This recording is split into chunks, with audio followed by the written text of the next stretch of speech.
Hello everyone, welcome to another video. In this video, I will show you how to connect Google Drive to Trello. Now, this is very simple. As you can see, I already connected my Google Drive right here. I can create, attach a file or attach a folder, which is really good to this card. So what I need to do first is I need to go to Power Ups. I need to go to here. If it's available, you can just take this to hide it on board or show it on board, right?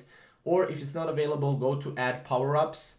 And then what you will need to do is type in Google Drive and then go here, click on it, add it, and then obviously link it, right?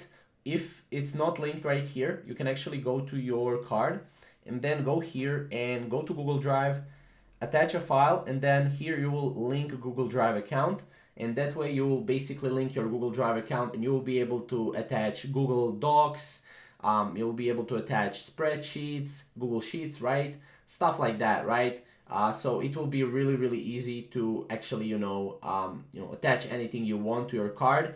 And this will be available on all of your cards. As you can see here, we can go Google Drive, and then here we can attach pretty much anything we want. So that's pretty much the whole process. If you have any questions or comments, comment down below, and we'll see you in the next video. Thank you guys for watching.